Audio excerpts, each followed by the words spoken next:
The alien fleet descended on Earth, confident after conquering countless worlds across the galaxy. They were the Trovians, a technologically advanced race whose ships cut through the atmosphere with smooth, silent precision as they reached the planet's surface. Earth was classified as a dead world, an unpredictable planet filled with danger, but the Trovians saw it as just another challenge to overcome. They had invaded harsher worlds before, or so they believed, and the commanders leading the invasion watched the planet's surface with cold, calculating eyes.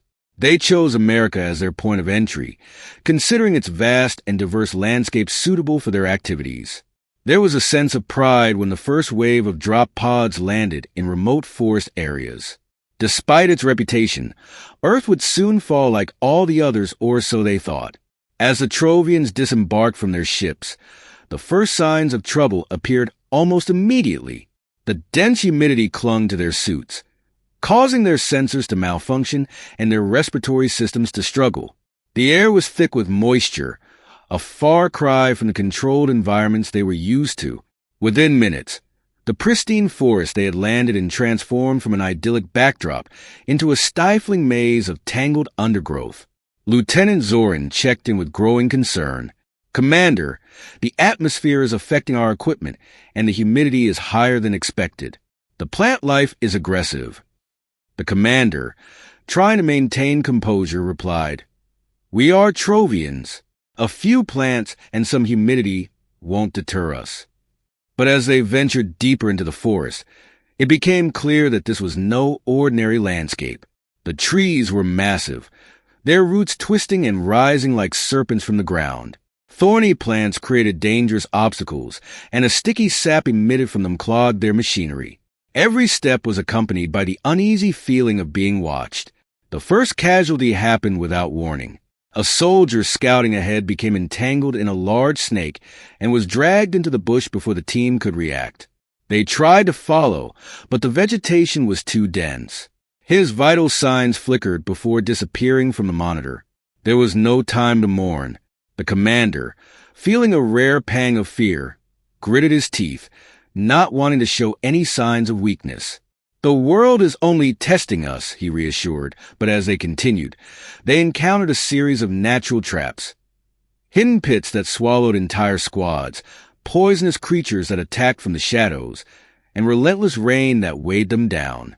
As days passed, it dawned on the Trovians that Earth was more than just a dead world. It was a living entity, fighting tooth and nail to resist their invasion.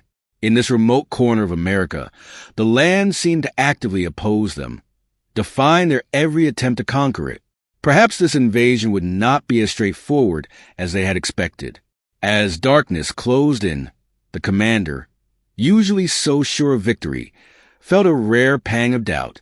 "We continue at dawn," he ordered, though his voice no longer sounded as firm as before. The force was silent, the malevolent presence of the land weighing on them as they settled in for a restless night.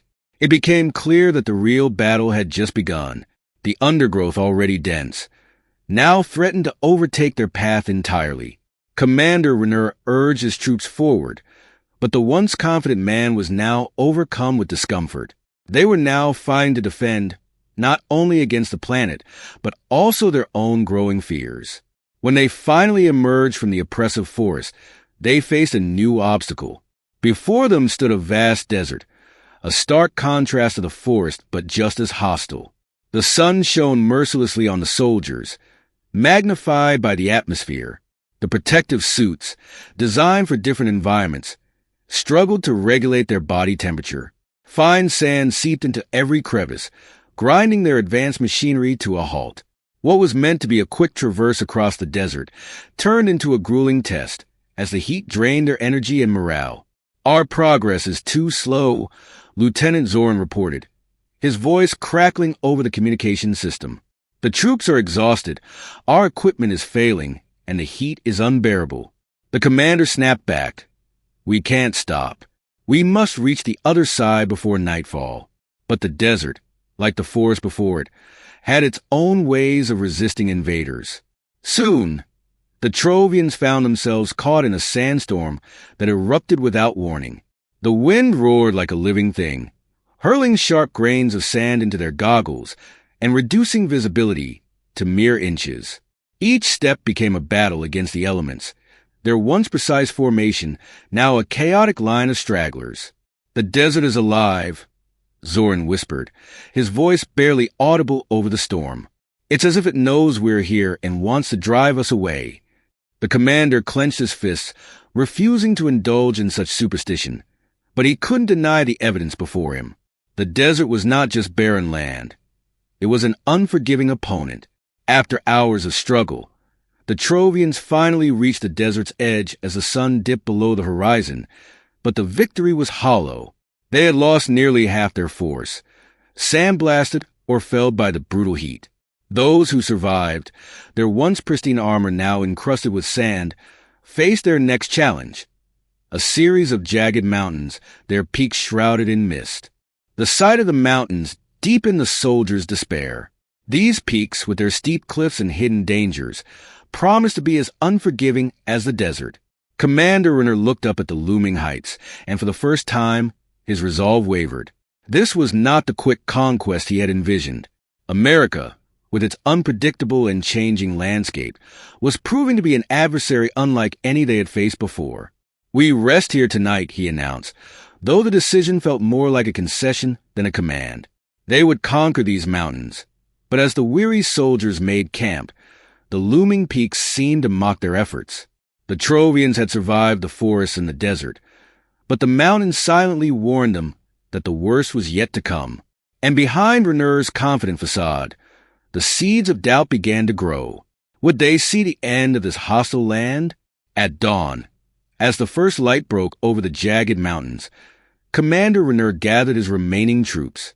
The Trovians, wearied by the unforgiving terrain they had crossed, now faced a daunting ascent. Above them rose mountains whose peaks were hidden in clouds, foreshadowing greater treachery. Despite their exhaustion, they were unwilling to let the land defeat them. But it wasn't the mountains that posed the greatest threat. It was what awaited them on the other side. Halfway up the climb, the first attack came, subtle at first, a series of distant crashes echoing through the valley. The Trovians halted, senses on high alert, scanning the rocks for any movement. Then, without warning, rocks began falling down the slopes, triggered by strategically placed explosives. An avalanche of stones caught the slower soldiers, crushing them before they could react, scattering the once organized formation. "Commander, the humans are attacking!" Lieutenant Zoran shouted, his voice tight with urgency. He had expected to fight the elements, but not a human resistance, especially this far from civilization. But the truth was undeniable. The Trovians had underestimated these warriors, hardened by their environment and using the terrain to their advantage. The Trovians regrouped, but the humans didn't give them time to recover. From the cliffs above, firefights broke out. The humans, hidden among the rocks, were invisible to the Trovian sensors, blending seamlessly into the landscape. Their tactics were swift and brutal. The humans were ghosts in the mountains, appearing and disappearing with deadly precision. As their numbers dwindled and their technology proved ineffective against the raw determination of the human warriors, the Trovians' frustration grew. The commander's once steady confidence was now shaken as he realized the extent of the threat they faced. These humans were unlike any enemy they had encountered before. They fought not for conquest or glory but for survival, making them dangerous in ways the Trovians had not anticipated. Zoran struggled to maintain order among the increasingly demoralized troops. "Commander, we've lost contact with the rear guard. The humans have cut off our retreat." The commander's eyes narrowed. "Then we move forward. We'll break out of this ambush and regroup on the other side of the mountain." But the mountains had other plans. As they advanced, the terrain grew more treacherous, with narrow paths crumbling underfoot and steep cliffs offering no protection against human attacks. The human resistance was relentless. They fought with ferocity and an almost intimate knowledge of the terrain that gave them a lethal advantage. They exploited every weakness in the mountains, using them as both weapons and shields. For every Trovian that fell, another human seemed to take their place, undeterred by the advanced alien technology that had once inspired fear. As the day wore on and the Trovians neared their breaking point, Renner finally understood the true nature of his enemy. These humans were defending not just their land, but their way of life. The mountains, the desert, the forests, they were not just obstacles to overcome. They were allies of the humans. The Trovians managed to avoid complete annihilation, but their forces were weakened and their morale shattered as they finally reached the other side of the mountain. The survivors were haunted by the knowledge that this was only the beginning. They had underestimated humanity and now faced an enemy who would protect their homeland at any cost. What once seemed like a simple conquest had turned into a battle for survival. Commander Renner stared out at the vast plains ahead, his mind racing with doubts he had never allowed himself to entertain. He had led his forces across the stars, but now, in this unforgiving world, he faced the possibility of defeat for the first time. The Trovians had come to Earth expecting an easy victory, but they found themselves trapped in a nightmare where the planet itself seemed determined to repel them. "We will conquer this world," he vowed, but the words rang hollow, even to him. The Trovians had survived the forest, the desert, and the mountains, but it was clear they would have to face much more before they could claim Earth as their own. And as the commander turned back to the mountains, a chill ran down his spine. For all their advanced technology and military prowess, the Trovians had never encountered anything like the will of humanity. He could feel the eyes of the human warriors still watching them, even from across the plains. The mountains, their silent sentinels, stood tall behind them, a grim reminder that the land itself was an ally to the humans. In the days that followed, the Trovians fortified their positions and prepared for the final assault, but they knew deep down that victory was no longer assured. Commander Renner could only hope that his soldiers had the strength to survive the battles ahead, because the humans were relentless and the planet itself had become their greatest enemy. The invasion of Earth had begun, but the Trovians were already fighting for their survival, outmatched not by superior technology, but by the indomitable spirit of humanity and the ferocity of the planet they called home.